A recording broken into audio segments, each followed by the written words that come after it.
have Ineos kind of fooled us into believing that what they're serving up is actually tasty? Because we've gone from chasing Matheus Fernandes, Elliot Anderson, Tchouaméni, Tana- to, Tanale. to signing and Tonali, to signing Youri Tielemans and Andrey Santos. One player who's 29 and we've just given him a 5-year contract, which is, fine. He's a good player, very good, Youri Tielemans. Andrey Santos, Prem proven, not entirely sure. Lots of promise, as we talked about with the left wing situation. Lots of promise and potential there. Now we're looking at Tielemans and Santos and going, yeah, okay, yeah, good business, Ineos. Well done. This is top business. But for me personally, I get that same ick when we sold Ronaldo and we used that money to get, well, you tell me, who did we get with that Ronaldo money? Orbiter. We'll stick him out Yep. there. Michael Owen with one leg, Yep. and Antonio Valencia. For 12 million, was it we got him for? Yeah. Something like that. Again, but that's the vibes that I'm getting from this. And I know it's wrong to judge these players right now and say, they're not what Manchester United need. They could develop into exactly what we need. Youri Tielemans is a leader. He's a superb player. Don't doubt him at all. Andrey Santos, potential. That's what we're banking 50 million on. Absolute potential. But are we being a bit too lenient on Ineos, or is this actually good business? I think the Tielemans one is good business. We don't know with the Santos one. We're being told by other people, aren't we, that this is a good buy for United. But you look at that transfer window of Carl Darlow, Youri Tielemans, Andre Santos, Tynan Thompson. Tynan? We'll go with Tynan. That's what, 5 out of 10 for me? It's not what we need, is it? It's not good enough. I think the word that you use as a United fan, or people use around the world for is marquee, and none of them are marquee signings. They're squad players. Let's be honest, that they are squad players. We've gone and took one of Villa's centre midfielders. Arguably, they're not happy about him going, but is he their best midfielder? Possibly, but you've also got Rodgers, who's probably their best midfielder. Then you've got Onana, who's just as good. So we've took a midfielder from somebody else who's not marquee. Good squad player. I'm not saying that it's not a good signing. I think it's very, very poor from Ineos this transfer window. I do. And I think what we're doing as United fans, I especially am doing, and we keep talking about it, is there's more coming. There's more coming. Something's coming. So they're going to do something. And I think we're all hanging on that thread of please do something. Please just do something. But whether that comes or not, we don't know, do we? So that's the frustrating thing about United fans. We want marquee, don't we? We're not in the market for marquee. So maybe we have to accept mediocre is a bit harsh, isn't it? Maybe we have to accept promise and potential. Yeah, we're absolutely not at the top table anymore, but this is interesting, and I'm not doing this to hold your feet over the coals or anything like that. But last week you were saying that we didn't need a marquee signing and that we need to concentrate on where we are in the pecking order, which I agree. That's basically where Manchester United need to be now. We do live in hope. There's still plenty of time for this transfer window to unveil a Tchouaméni out of nowhere, a Belieber and someone else. Do you know what I mean? We could end up with a really good central midfielder, and we're like, well, what we're worried about? Like even last season, we failed upwards, missed out on Liam Delap, and ended up getting Benjamin Sesko. Do you know what I mean? That's that type of signing. It can happen again. So you miss out on Elliot Anderson, you miss out on Matheus Fernandes, Sandro Tonali. Tchouaméni is still potentially out there. He's signed a new deal. Is he still in the plans? Who knows? For me, I think that they still do need a big signing. I think they do need to make a statement. And I think, weirdly, Marcus Rashford, and we'll talk about him again later, Marcus Rashford is probably key to this. Because if he stays and that's their left wing and striker sorted. So he plays left wing and as another striker back up to Sesko. Then they can spend more money on a midfielder. But whenever it comes to like who could potentially come in, there's only a certain few names that are on that list because every top team wants to bring them in. Everyone would have loved to have signed Morgan Rogers, and he's just gone to Chelsea for 117 million, which, and you look at their team, they're bloody stacked for number 10s. And they've gone, well, doesn't matter. We're going to sign him anyway because he's one of the world's best players. Can United do that? Can United go and spend 80, 90, 100 million on a Jude Bellingham, for example? Can they go in there and try and take a player away like that? Or is this what we are now? Are we going back to those days of a Valencia, a Michael Owen, an Obertan, a free transfer here, a bit of wheeling and dealing there? Because Tielemans and Santos do have a whiff of Valencia and Obertan about them in the way that we got I get them. it. Cheap buys, looking forward to building up the squad and building it out. But I don't know. If Tielemans was available and we knew it at the start of the transfer window and we knew what his release fee was going to be, why wasn't it triggered earlier? We'll never know that, but in the context of time and missing out on targets, can you look at this and go, we missed out on him, so now we signed him? Not sure. Well, sure.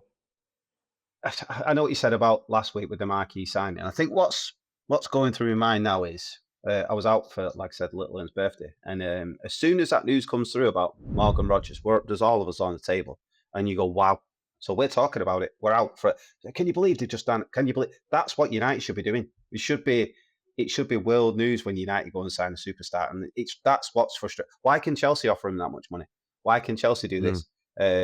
City have gone and done it without Elliot Anderson. We keep getting the excuse, it's a World Cup year. Tottenham have just signed Tonali, and they give him top money. They've signed Fernandes, and it feels like we're steps behind, and we're being told this is the right way to do. This is the right way to do it.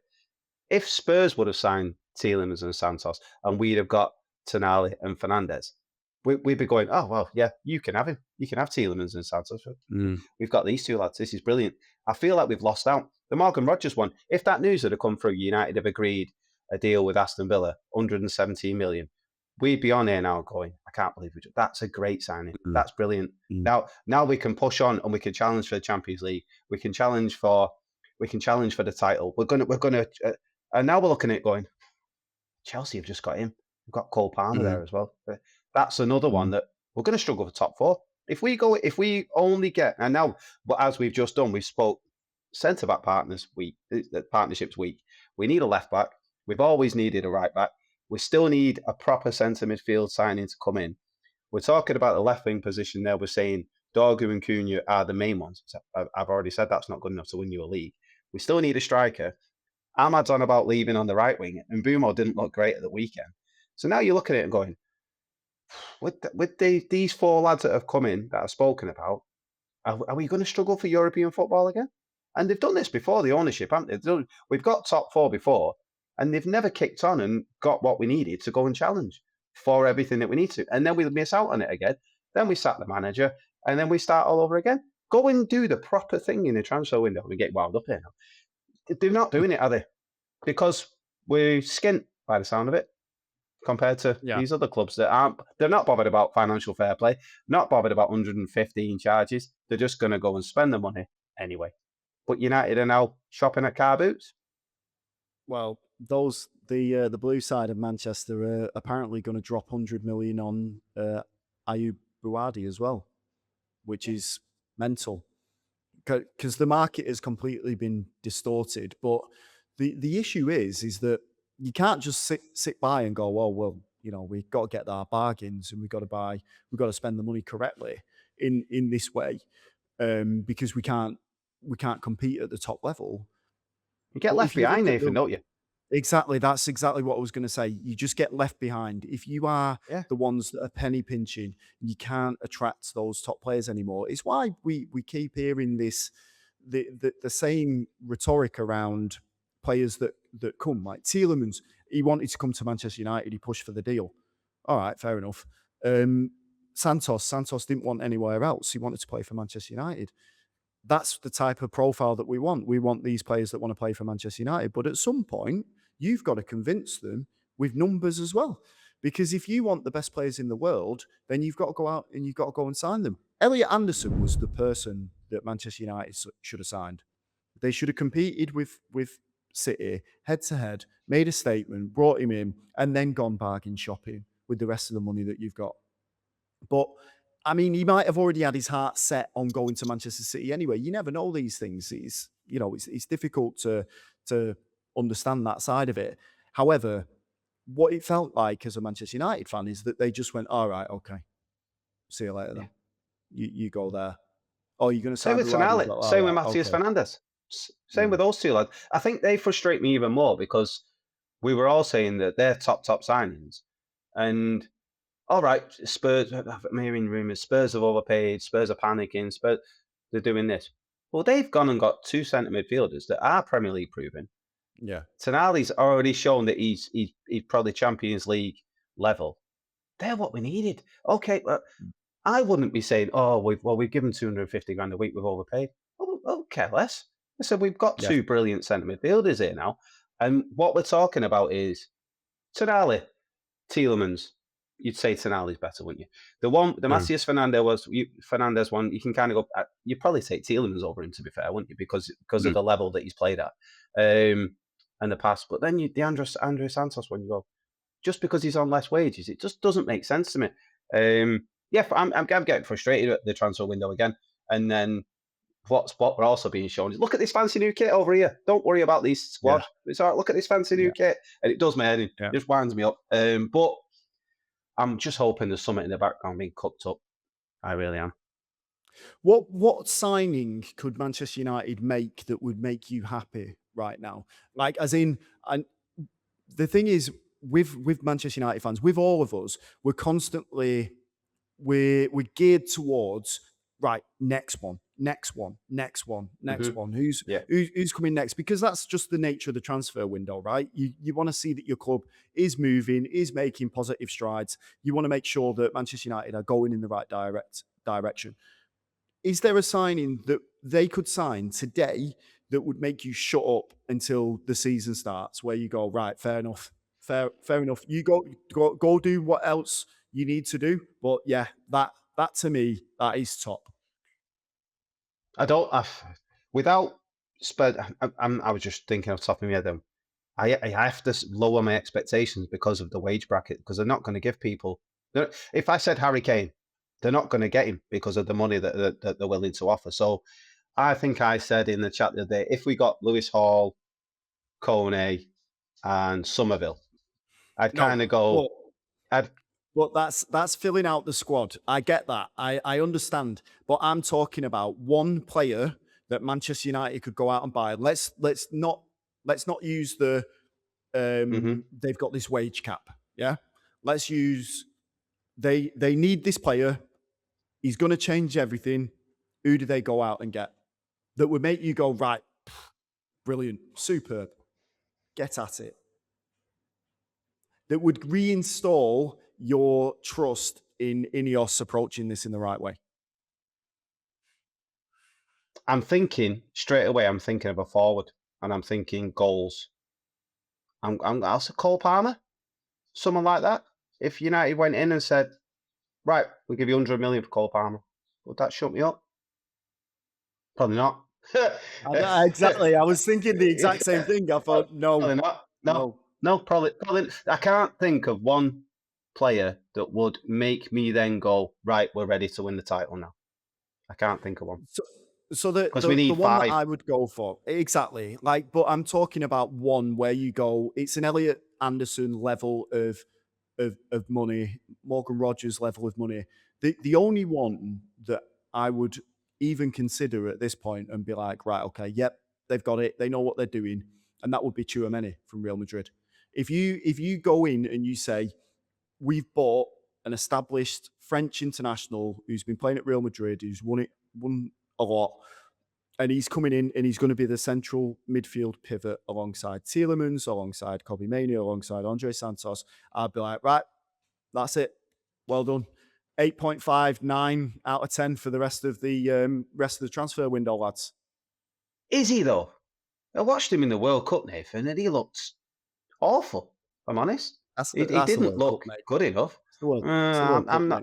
not. His name keeps getting thrown at me, and the more I watch him, the more I'm not convinced. But I get what you're saying. It's a big name. I can't think of many other top names. One player that comes in and makes United where we need to be. And maybe this is the problem. Maybe this is the problem for all of us as Manchester United fans. What we're waiting for is a player that doesn't actually exist. Tielemans is just my example of who it would make my stress levels come down if Manchester United had basically brought him in. Then I'm like, right, okay, well, we've got a defensive midfielder and we can move on. Someone like a Matheus Cunha, United have already said, or it's rumoured that maybe they would bid for him, but again, the numbers that Roma want probably not going to suit Manchester United or Ineos. So that's why we're going for someone like an Andrey Santos. That's why we're activating the release clause for Youri Tielemans as well. I think if you think about it logically, we just want a big signing. It doesn't matter what else is under the tree at Christmas. If you've got a massive package there that's waiting to be opened, not like that, but it's got a big bow on it, you'd be like, yes, amazing. Christmas is made. Here we go. Doesn't matter about the other Lewis stuff now. Hall, Alex Scott, and one more. Is that good enough to take us to where the likes of City and Arsenal are? That's the question I'm asking myself now. I am still of the mindset that Alex Scott. I almost called him Alex Hall. Alex Scott is the player that you buy at the end of the transfer window for 40 million because he is a good player, solid player, but no frills that you bring in. Appearances off the bench until he can establish himself in the main team. For me, and I know this is going to sound really harsh, is the English Scott McTominay. Oh, that's harsh, that Nathan. I think Alex Scott's a bit better Harsh. than that. Yeah. McTominay was good for Manchester United. He had Rasmus Højlund in front of him.